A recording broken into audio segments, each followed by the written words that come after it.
Good morning, good afternoon, wherever you are. My name is Ivory, and you are tuned in to the Embracing Neurodiversity podcast, where I share my personal journey of embracing and enhancing the experience of my amazing son who is on the spectrum. Through this journey, I've discovered a lot about myself and continue to grow every day. My goal is to provide you with some useful insights and stories that will inspire you in your own parenting journey. Thank you for tuning in. Hi, everybody. Welcome back.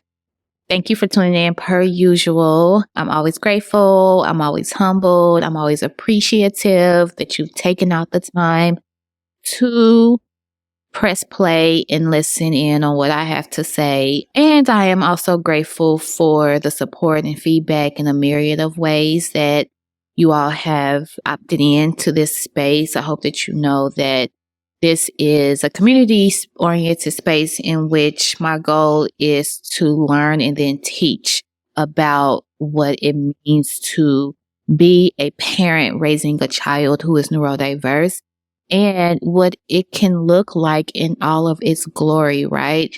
If we choose to shift our mindset and operate in parenthood differently. And so the goal, again, I feel like every time I log on and begin to record, I feel compelled to root us all back in the goal of this channel of embracing neurodiversity, my consulting business. The goal is to support parents in shifting their mindset so that they can be the best version of themselves for their child who is neurodiverse, right? And the domino effect of that is that when you choose to embrace your child as they are fully and completely without the desire to change who they are, you fundamentally change as a person, right? You fundamentally change as a human being when you choose to accept your child who is on the autism spectrum, when you choose to accept your child who operates in the world differently based on their neurodiversity and based on their diagnosis, right? But it's an incredibly difficult process. It is not easy to shift the way that you have socialized to believe that life should be. It's not easy to shift your thinking about parenting, to shift your thinking about how people should exist and operate in the world. Like, these are incredibly difficult things to do because from the moment we were conceived up into our adulthood, we were taught a very different message, intentionally in some ways, and some ways were unintentional, but nevertheless, we operate under many shared beliefs about how people should be in the world. And when we have our children who are different, not worse, not less than, just simply different, it backs up against everything that we've been taught to be true, right? About what is good and what is valuable.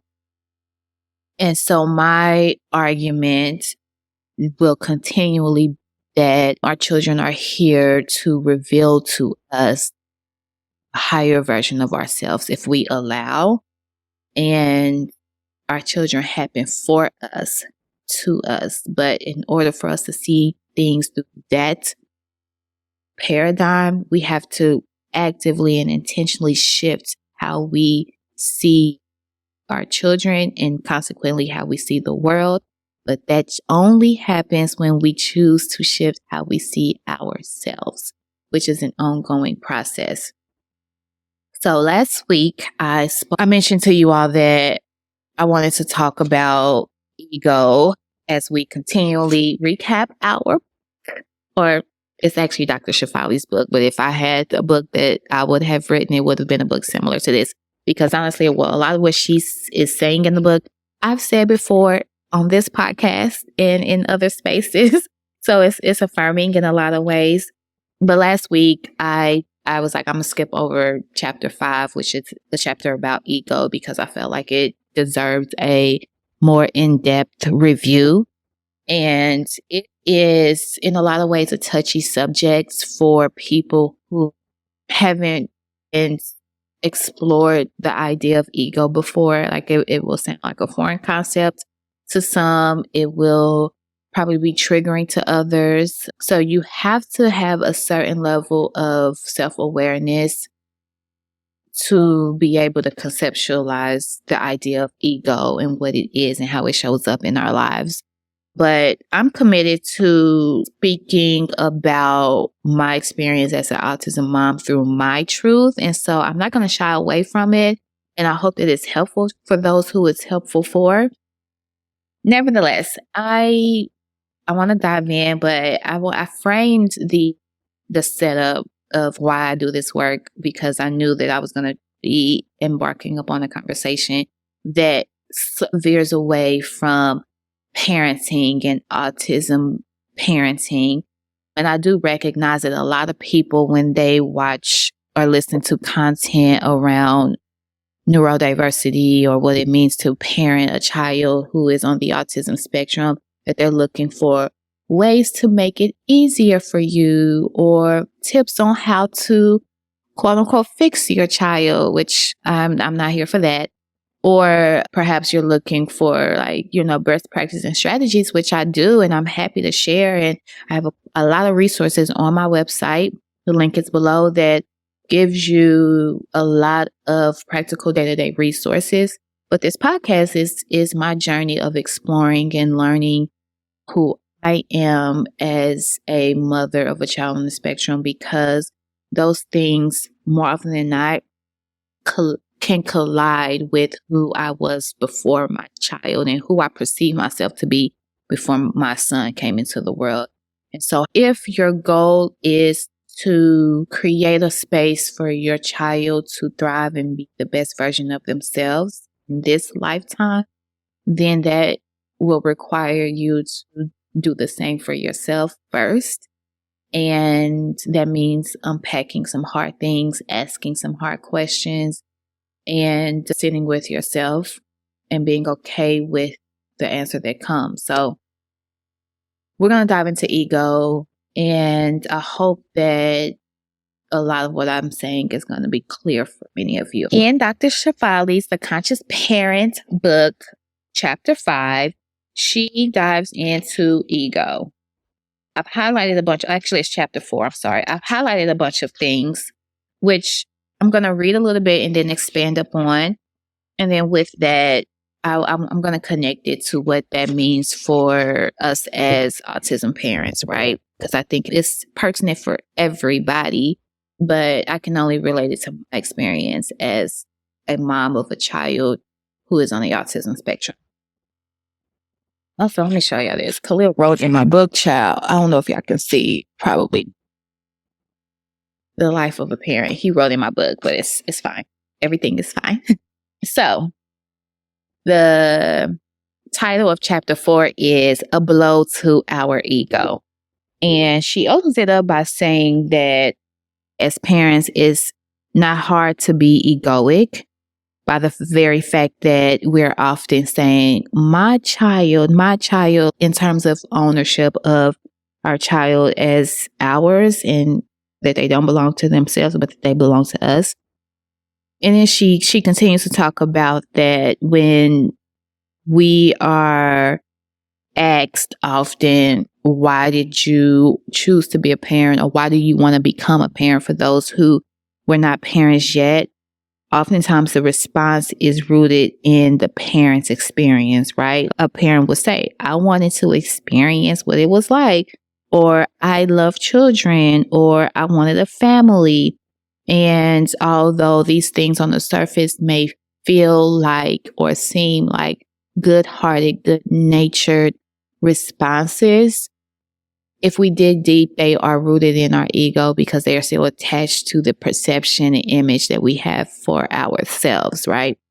She also writes that ego shows up in parenting because we often are rooting ourselves in taking it personal how our child behaves at school, how they look, what they have on. what career that they choose in the long run, right? And that's a hard pill for me to swallow too, right? Like, even as a parent of a child on the spectrum, I still have these ideals and these dreams of what I want Khalil to be, when really it's not up to me. It's up to him. It is his life. And as I embark on a journey of supporting my son and supporting other parents, I'm learning too, and I'm unpacking my deeply rooted beliefs too. I am constantly a student. The difference is, when I learn something, I actively change it and ongoingly change it.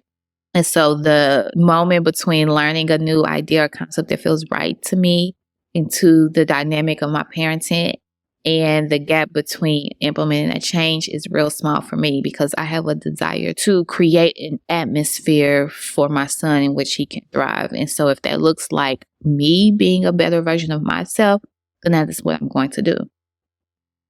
So she goes on to say that parenting is a blow to our ego, because the very essence of what we believe parenting looks like is rooted in ego, is rooted in ownership, is rooted in our child is an extension of us. It's rooted in whatever our child does, believes, says, however they act in the world, however they show up in the world, is going to be a reflection of us, right? We believe these things to be true because we live in a society that judges parents based on that, right?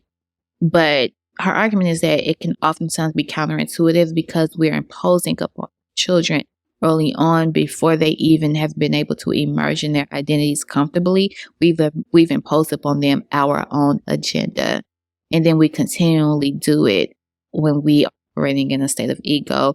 And more often than not, it is in conflict with who they are at their essence, which then creates rebellion, even with our children who are neurodiverse. And then rebellion is where the conflict comes in, right? So, in stepping back, she goes on to write that we inadvertently fall into the trap of using our children to fill some need in ourselves, all the while under the illusion that we are loving, giving, and nurturing.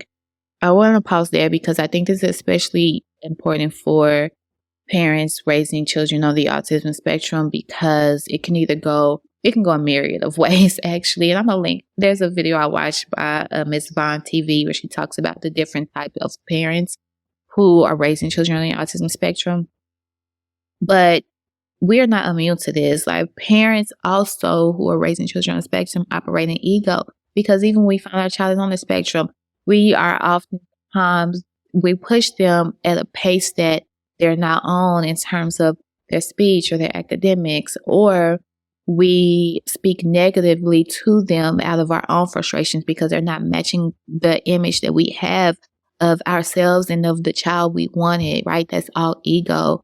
We sometimes, as a mask, we use this like super parent image and portray that in place of our grief, right? We pretend that we are heroes to our children, and so we enable them so that we can feel good or fulfill some guilt that we may have.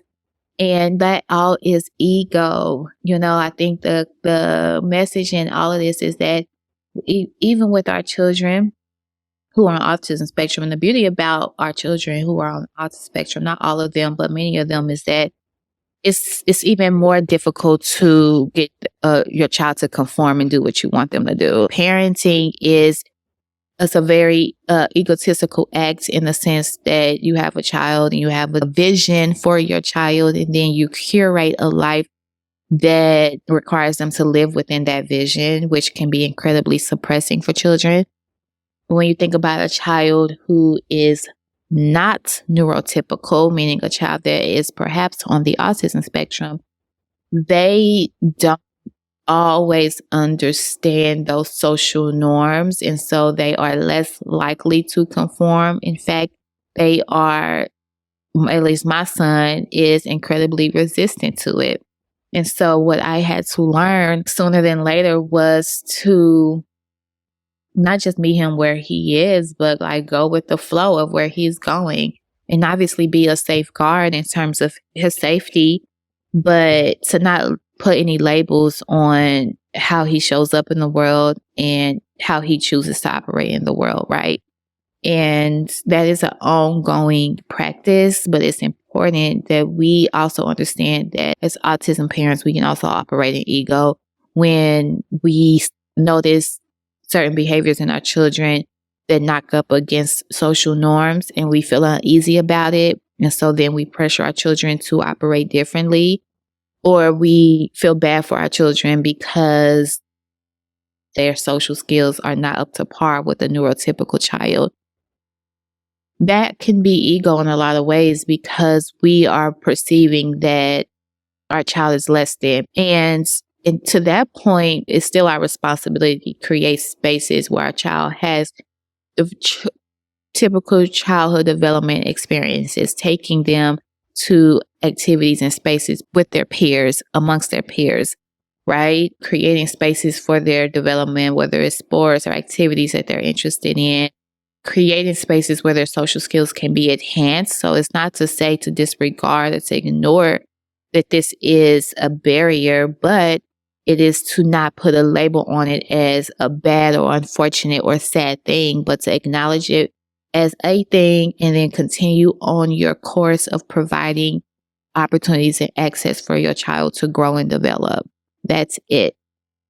Because if you remember and recall what I've said in our podcast episodes, is that how you perceive your child and their life experiences is ultimately how they're going to perceive themselves. She also talks about that in chapter 4 about ego as well. So Dr. Shefali goes on to talk about how the function of ego shows up in several ways, but that ultimately ego is a blind attachment to the image we have of ourselves. The picture of ourselves that we carry around in our head is rooted in a self-image. We find it difficult to sit with the knowledge that there may be a piece of us that contributed to whatever negativity we are experiencing in our life, preferring to place responsibility for our situation on factors in the world around us. Ego is in operation anytime we find ourselves attached to a thought pattern or belief system. Attachment to it. Like, ego isn't really about attachment in general, because it's about being attached to a certain identity that feels right for you. And then whatever beliefs that align to identity, you're going to attach yourself to that too. She gives examples in the book of parents who have this emotional script in their head around their own upbringing. And as a result of the things they experience in their own upbringing, they've created a script in their head of what they want different for their child, right? And so before their child even gets to verbalize what it is that they want, their parent has already decided that for them, and then their parent operates in that way. She gives examples of parents who have given their child a hard time for making different decisions for their lives that is in opposition to what the parent wanted. And so for me, in doing this work for myself, even as a parent, to me, it is unfortunate to be in conflict with your child because they are not in alignment to them living their lives the way that you want them to live their lives. Like, it is literally their life, right? And one day you will transition off of this earth and they will still be living their lives. And so the goal ultimately for a parent is to create a foundation for your child to be able to build the life that they want and to emerge into the person that they are with their essence intact without us stripping them of that. And Dr. Shefali says that in the book, by the way. She goes on to write, to parent children from ego is to live with the unconscious mandate that your way is the right way. And how do we know that for sure, really? We